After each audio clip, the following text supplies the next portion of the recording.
Welcome to More Precious Than Rubies, where we explore the lives of women who embody the spirit of biblical heroines in our modern world.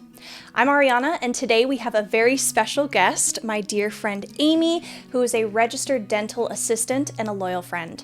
In today's episode, we'll explore how Amy's life reflects the courage and dedication of Deborah from the book of Judges. Deborah's story reminds us that God calls ordinary people to accomplish extraordinary things, and we'll see how this resonates with Amy's own journey.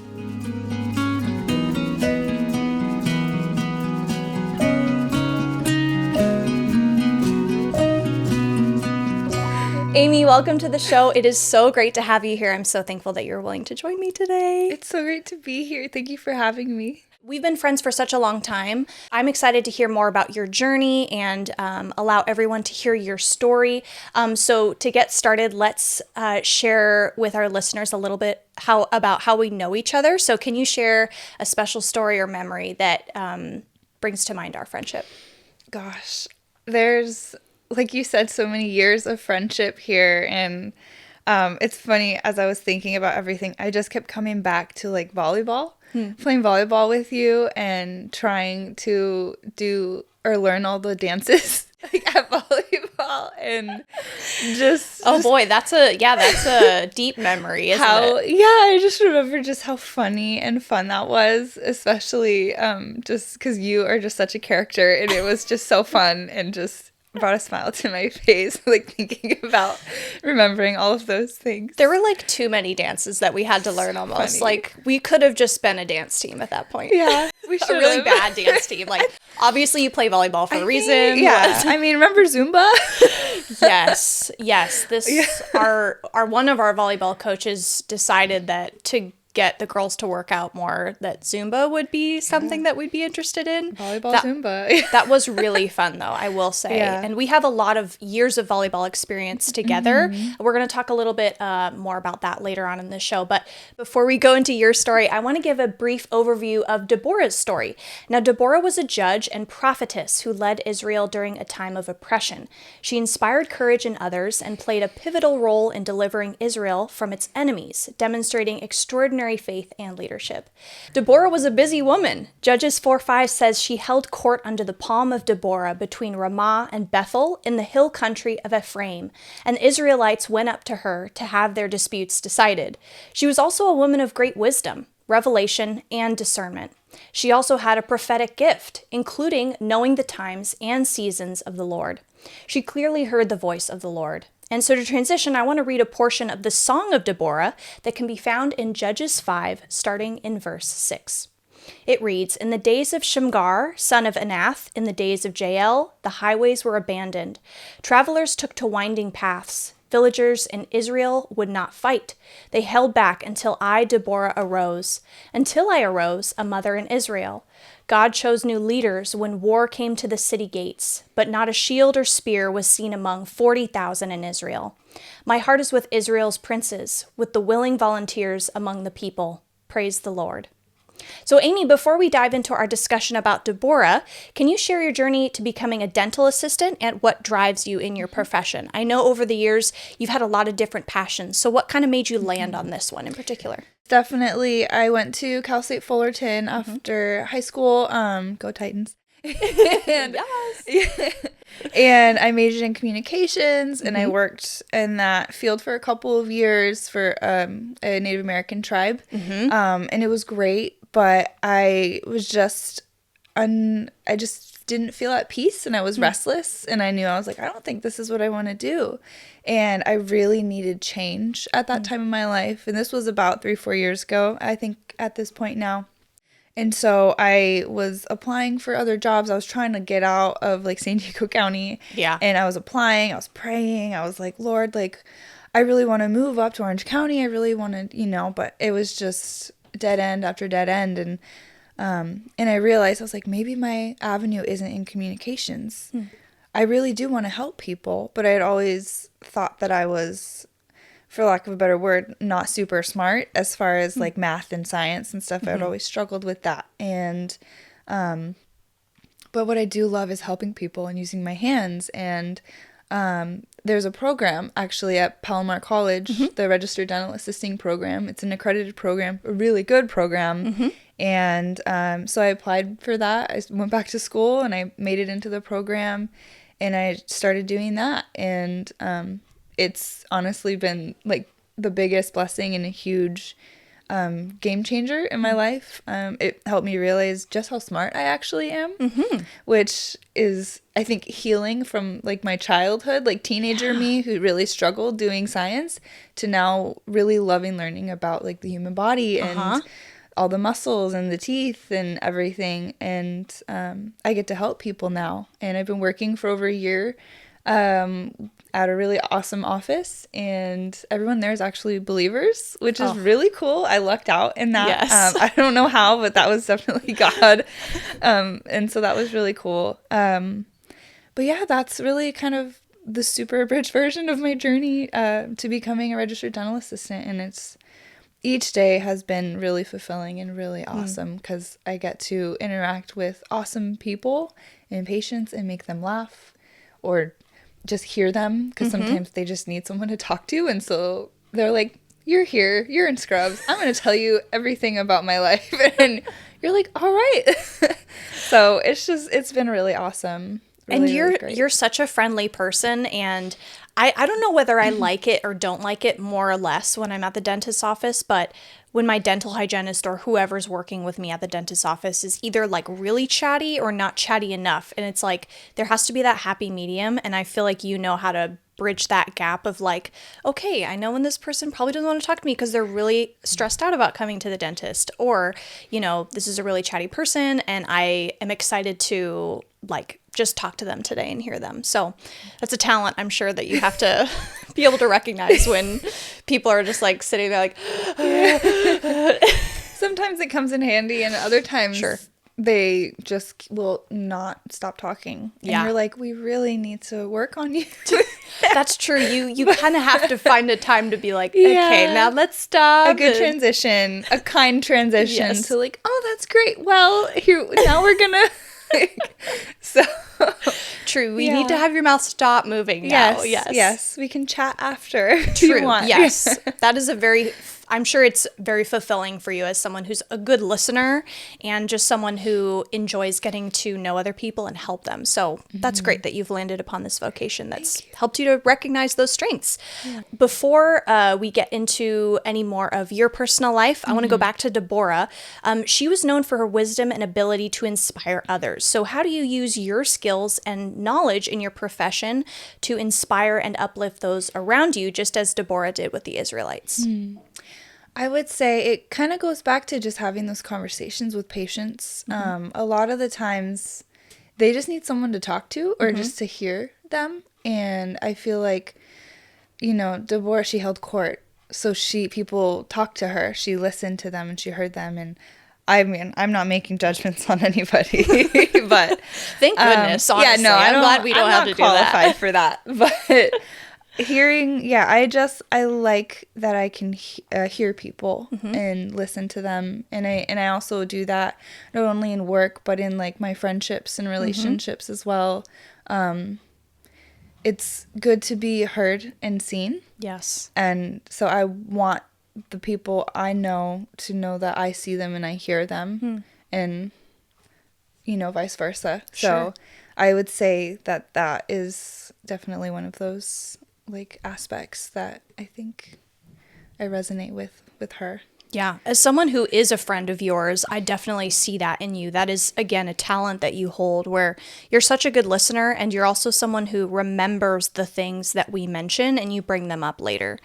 Not a lot of people can do that of like, I mean, there's so many friends that we have in our lives, but it's a special person who can remember something that we said to you about something we're going through or an event that in our life that we had, and you circle back and you're like, how is that going? How can we keep praying for you in this situation? And so I just see that in you, and I'm always grateful for that aspect of something that you have in your life. So Deborah was a leader who impacted her community, like we were talking about. So how do you balance your role as a friend, a sister, a daughter with your professional life, and what motivates you to serve others so faithfully? That's a great question. I feel like for me, it's almost easy because it's like the people I love and the friendships and like everybody is so important to me.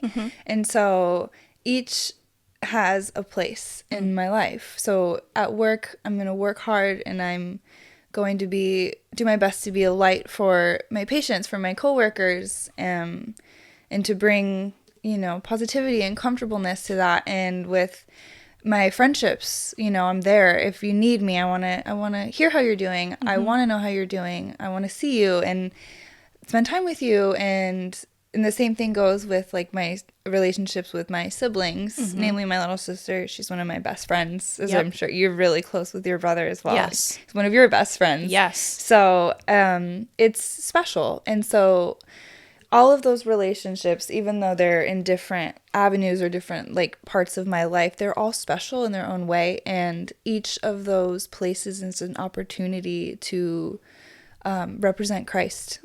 Even if your friends or your siblings are already believers, it's still so good to practice loving one another well and in community and just being together and being lights for one another. Yeah.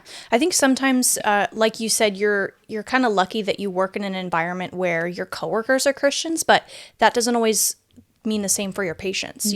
Sometimes people are coming in with bad days or they're super anxious about sitting in that dental chair. So you really have to put on that extra strength of God that you sometimes don't have to always put on with your coworkers or your family because they're believers, but with these people, it's a good exercise for us to have, worldly experiences. It's good practice for us as believers. So thank you for sharing that, Amy. Now, I'd like to ask you a few more questions about yourself. We've kind of talked about your parallel with Deborah a little bit, but I want our listeners to get to know you a little better. So I'm going to ask you a couple questions about your journey. So the first one, is there a specific Bible verse that's been particularly meaningful to you in this season? Yeah, there's a couple, but I think the one that I kept coming back to as I was processing and thinking about all of these questions and everything was John 15:7. Just really the first part of it, because it's just been my anthem for the past year or two, which is abide in me and I will abide in you. And I just that word abide has just been such a stamp on my soul, on my heart these past few years, because God's just asking you. That's all he's asking. And it's just so powerful. And I don't know how to explain it, but it's like every time something feels off kilter or I just out of control or whatever, I just kind of hear the word abide. And it just brings me peace to know abide in me and I will abide in you. And it's God is here and he's always here. And it's just a good reminder to just hold on. Definitely. Yeah. It's those short, pithy verses that are, one, easy to remember. Yes. And two, they're just really, I feel like those reign true and strong in my heart too. It's it is kind of an ironic verse too, though, because our abiding is probably so simplified and falling short of God's abiding. But I think that that's okay. I think that our translation of abiding to his, I think we can just know that if we do the best we can to abide, his abiding is going to be more. And that's what we need. And so I think that that's such a powerful verse for anybody going through no matter what stage of life or what you're experiencing in your life. That's a great word to kind of have in the back of your mind. Yeah. Like you mentioned earlier, we spent a lot of time playing volleyball together. In high school, we played club volleyball together, and it was a blast. You've actually continued that hobby through today. You play beach volleyball. You've played with SoCal, which is a club team that is around for youth, and they have an adult league. What is the value behind continuing to do sports that you enjoyed past the glory days of high school that you've seen? Oh, yeah. I mean, first of all, it's just a great way to get your body moving. It's so fun, and because you're older and stronger, arguably, True. right? And your skills improve. And so it's really a great way to also build community and make new friends and feel, at least for me, it's like I feel good when I play and I love it. It's a great way to exercise and honestly toughen like mental, like improve like mental toughness too. I feel like even now, because you're like, well, I know all these basics and now here I am, 10, 12, 15 years later after first starting and learning and playing, and you're like, oh, I'm not playing this because I have to play a sport. I'm playing this because I actually enjoy this and I want to play this. And I'm getting better and I'm stronger, maybe even a little faster. I love it. And it's like it's a good outlet too. Sure. For me as well. And yeah, and I've built a community of friends as well. So it's been really fun to have that and be like, I created this. Like, not on my own, the Lord obviously had a hand in that and like bringing me to like one day being like, oh, I want to play volleyball again. And then looking it up and then, oh, here's all these places. And from there it just snowballed. And now I have like, I don't know, 100 people that I know pretty decently that we've been playing with for the past few years. So it's been really awesome. You have a big group of friends that you've collected from SoCal and your small group that plays beach volleyball because there's free sand courts around San Diego. There's and tons the beach. The beach is a great place to learn. It's hard, but that's a great workout. Sure, too. It is a super good workout. Yeah, I remember playing once with you because you would always ask us, I'm like, okay, now I feel bad because I'm not playing with her. And I remember I was so sore and I work out pretty consistently. And after that, I was like, because I haven't worked out those muscles in such a long time. And it was an amazing workout. It was really like, I think eye-opening for me. I think because we were playing with men and I've never really played with men in their style before. And they let up a little bit. And I was definitely on like the easier court while you were on the advanced court over there. But it was really fun. It brought back really good muscle memory that I haven't felt in a while. So I will look up those courts and I'll put them in the show notes in case anybody's interested. But I wanted to ask you about this. A study that was published in the International Journal of Environmental Research and Public Health, which again, I will also link in the show notes, suggests that regular physical exercise can positively impact cognition and reduce anxiety levels. So I know we talked a little bit about this, but have you noticed any improvements in your mental health as a result of maintaining regular physical activity? Absolutely. Yeah, it really is truly a great way to clear your mind. It relieves stress. It's an outlet, really. And yeah, I think that study is spot on. Truly, it's great. I know you actively work out as well. There's been so many times where if there's something going on, one of the things that I love to do is go on a walk, like a prayer walk. And I typically like to do that at the beach so I can ground, have my feet in the earth as I'm walking. And I'm also just spending that time with God. But I'm not just moseying. I'm like brisk walking, not quite a run, but like just like walking and praying and thinking. And I always feel so much better after doing something like that. It's time with the Lord. It's time moving your body, getting fresh air, and it's so good. It's so good. Or, you could, playing volleyball. Sometimes that one is really good too. If you're having like a rough day, you're like, let me just hit this ball. We love a good aggression hard sport. As I can. Yeah, so it's a great outlet, a great way to really like exercise and move, and also to see people and just kind of pull you out of whatever funk you're in, or whatever's going on. But yeah, I highly, highly recommend moving your body if you're feeling some like anxiety, because I struggle with anxiety actually. And yeah, I found moving my body, getting that fresh air, and that combo of also just talking to the Lord with it, bringing him into it with you, and kind of going down to the source of that is really, really helpful and really, really good. Amy, your work in healthcare is so vital. So can you tell us a little bit about some of the challenges and rewards that you've seen and encountered in your career? What keeps you motivated during those difficult times? Yeah, for some challenges, it's, like I had mentioned earlier, sometimes patients are really they're stressed. They don't want to be there, and they make it known that they don't like us and they don't want to be there. And it doesn't hurt my feelings, but it makes me kind of sad because a lot of people struggle with like dental trauma and dental anxiety, and I get it. I had a lot of that growing up, but it really helped going to school and kind of being on the other side and seeing the processes and everything for me to learn like, oh, it's not that bad. It's actually, things have improved so much even from when we were kids. So there's that facet of it. And then there's also, sometimes people just need to say what's on their hearts.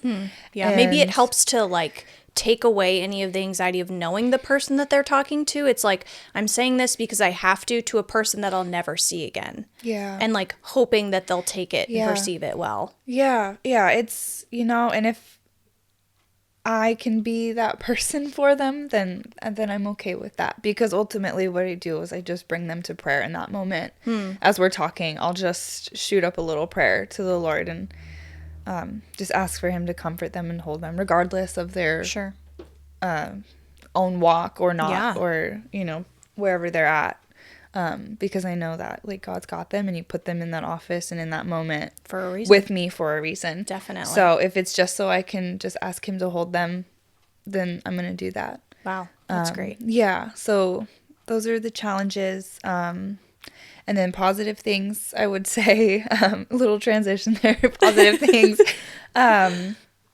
I love, like, this is probably one of my favorite parts about this job is I get to learn something new almost every day.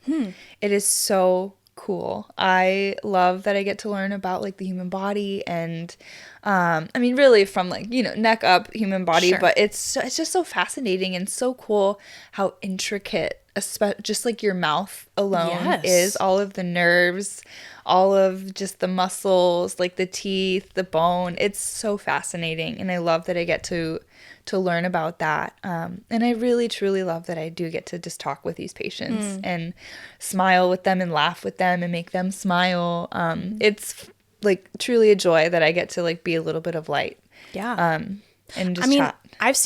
I've seen videos of people who maybe never had teeth of their own, or our mouth is our smile is something, the first things that people see. And I've seen people just get these transformations and come to tears because of how thankful and grateful they are for someone to come in and help fix that problem. And so I'm sure that even just playing that little part of it, like whitening their teeth or making sure that they know that their teeth are healthy and that they're going to keep them for longer in their mouth, I'm sure that's a huge thing for them. It's a weight lifted off of them sometimes. And so that can be very life-changing for someone.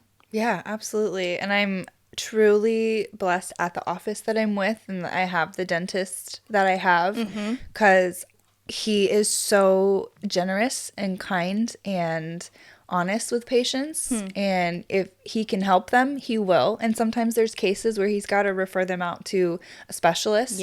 And he will just be honest with them and say, hey, I think this isn't something that like is like best for like me to do for you, but here, let me refer you to this guy who's like fantastic. And I've just seen him do that so many times, and I really admire his honesty in that. And he's not just in it for the money. No. And I've interned at offices where I've seen that, and I'm so grateful that I work at with an honest dentist at an honest practice. That's great. And like the patients see it, and like we have just great patients in general too. And it's just a really great place, and I'm really grateful that I'm in such a great environment. Yeah, that's fantastic. Yeah. We talked a little bit about how whenever you're going through something with a patient or you're seeking them out to talk to them and listen to them, can you share an experience where you felt God's presence in your work or your friendships? You can kind of broaden it out to your friendships if you'd like. How has your faith guided you in those moments of your relationships or your vocation? Yeah, that's a really great question as well. I feel like, kind of going back to when those patients are having those tough days and they kind of come in and you can just kind of feel it on them.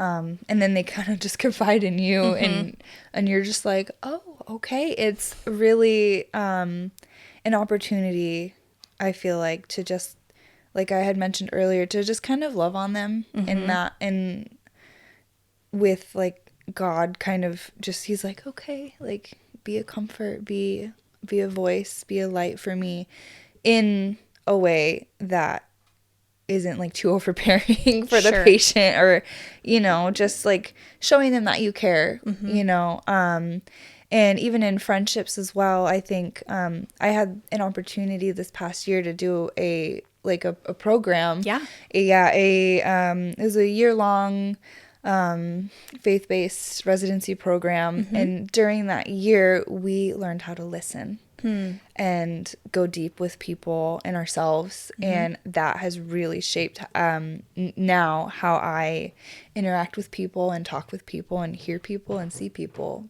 because a lot of the times what they say on the surface has so much more meaning and so much more depth than even they realize. Yeah. And so it's allowed me to know how to ask certain questions and to kind of get in there a little bit more. Not necessarily with patients. This is more with friends now, and really getting like down almost to the nitty-gritty with that person, and how just showing them that, like, what you're feeling is totally valid, but let's go deeper and let's look into that.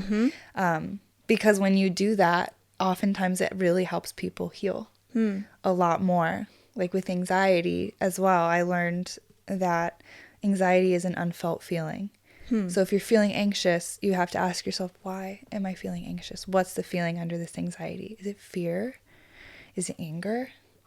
Am I like, what's going on? And then once you go down in there and you name it, you can really start to work on it and heal from whatever it is, and feel it and then let it go. And that's been like a huge game changer, not only for myself, but also in friendships and how I relate to people when we're talking. Yeah. So it's been a really cool experience. That's amazing. Yeah, it was just kind of watching you guys experience that program together and learning more about it. I was just I wasn't in it with you, but I was thankful that something like that exists for younger people, because there were people younger than you that were going through that, and going through that time of their life. And just in today's age of like technology and social media kind of distancing us from each other, I think that a program like that for especially younger people is so important in today's day and age. So that's amazing that you got to experience that, and kind of continuing that in your experience as, again, a sister, a friend, or a Christian, just in general. Where have you seen God's hand work, much like how Deborah experienced God's providence? And maybe you can kind of tie it into the program that you were talking about. Like, you had never met these people, so you kind of got to see them grow from, like, I don't know you, to the end of your program, kind of seeing them work. How did you get to see that transition happen? Oh gosh, it was just such a beautiful process. It was a hard process, but it was it was beautiful. We were called to go deep with the Lord and in ourselves and in our stories. And with that, there was a call for vulnerability with essential strangers. There was 8 of us in the program, 4 boys, 4 girls, and most everybody was a total stranger to me. And it was just such a cool opportunity. And like, almost, like with Deborah, she did nothing without the Lord. Like it was her and God. Like that was where she got everything from, right? She didn't do anything outside of like what God wanted her to do or what God called her to do. And this program called us to be like that, to bring God into those things, into those like dark places, into those hurts, into those, just everything that you've experienced in your life from childhood till now, and those feelings, call them out, name them, feel them, heal from them. And so that way you can move on in your life being a healed person and help others. And, not perpetuate, if you will, like more hurt. Sure. Right. So it's like hurt people, Yeah. right? Or there's, generational trauma, Yes. right? And so it was almost like a call to like bring God into your own trauma and work through that and feel that, name it, process that how you need to and let it go and heal. So that way, you can move forward in life Yes. as a more healed person. And it was so cool to watch each person in the program do that. It was so transformative that whole year, and we became so close so fast. Yeah, that'll family. happen there if you show vulnerability. Yeah, brothers and sisters, for sure. I love them all. One of the boys got married at the end of the program. Yep. He's doing amazing. Miss him and, miss everybody. Seth, we see you if you're listening. Seth. Hi, Becca. Yeah. So, yeah, it was so good. But, yeah, it was really, truly that, like, call into bringing God into everything, into it. Yeah, much like Deborah in her story, God like blessed her. He gifted her prophecy, sight. She was a judge. But she was only those things because she had God with her, and she didn't do anything outside of what God had for her. It wasn't just Deborah with power. It was Deborah has God. Deborah has God's power. Like, and I just think that is so admirable that she stuck with that, because it could not have been easy to be a woman in power back then. Definitely. I mean, the only reason she probably really was able to take the place that she had was because she was surrounded by men who also had power. And so that allowed her to like step into that role, and they saw God in her, and so they were like, Deborah is blessed by God. Like we see that. And so faithful men and faithful women living and working together for the glory of God, and ultimately that's what won them that battle, right? And so it's so crazy and amazing to see like what can be accomplished when you do it with God and nothing else. All you need is to have God with you in that, and to use discernment and, and actively have him in all of those things. Amen, Amy. Great. Well, as we go into our last couple questions here, you work in an environment where there are other Christians surrounding you. So, it may be easier than not to kind of be in a good environment. But how do you incorporate faith into your daily routine? Great question. Especially at work, it's kind of an opportunity for me to have like this open-ended prayer that I just kind of chat with God throughout the day as I'm doing my tasks. It feels special because it's just like this really good time to think about things and process and pray and work through things with the Lord.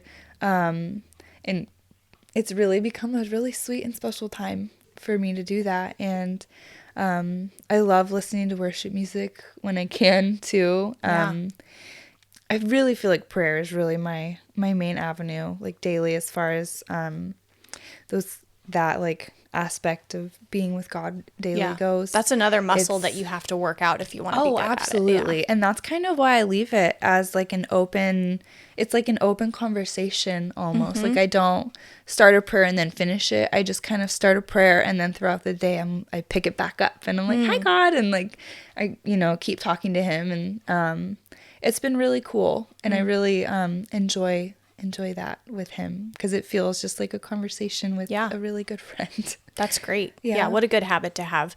Okay, so the last question, I want you to speak to a woman or someone who is interested in going into the medical field, or maybe calling back to before how you said you kind of had this thought in your mind when you were younger that you weren't good at math or you weren't good at science, but you kind of overcame that. So maybe you can speak to someone who has that same thought of like, oh, there's no way I can get into the medical field because of what I know now.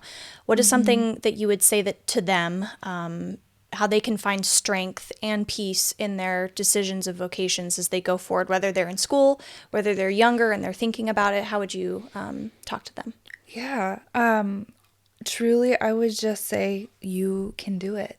You are a lot smarter and a lot stronger and braver than you think you are. All you have to do is take that step of faith, really. If there's something that you're interested in, if there's something you're afraid of doing, but you feel like you could do it or you might want to do it, do it. Just, bring God into it, pray about it, ask for discernment, and if he gives you the go ahead, go. Do it. Because I promise that you will surprise yourself. Just like how I surprised myself. It's truly the only thing holding you back would be yourself. So I would just encourage anybody listening here who has a dream, whether that's for the medical field or something else, it's pray about it and then do it. If you get the go ahead from the Lord to do it. But I firmly believe that it's never too late to follow your dream or try something new. Yes. Keeping an open prayer, an open mind, listening for God's voice in that is all important, but that's great advice for someone who wants to just get into it. Well, Amy, thank you so much for joining me on this episode today. It's been a blessing to hear your story, and it's been an encouragement. Your insights are incredibly inspiring.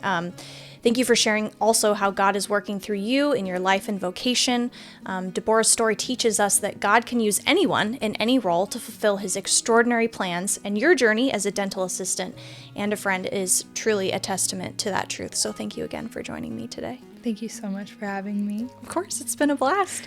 Thank you all for joining us on this episode of More Precious Than Rubies. And as we wrap up today's episode, I encourage you to reflect on your own life. Are there some areas where you feel called to step up with faith and courage, just like Deborah and Amy?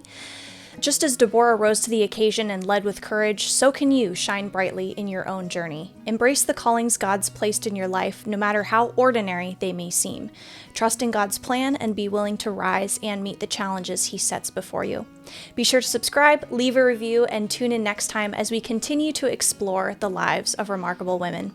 Until then, you are worth far more than rubies. Set about your work vigorously, with arms strong for your tasks. Open your arms to the poor and extend your hands to the needy. Charm is deceptive and beauty is fleeting, but a woman who fears the Lord is to be praised.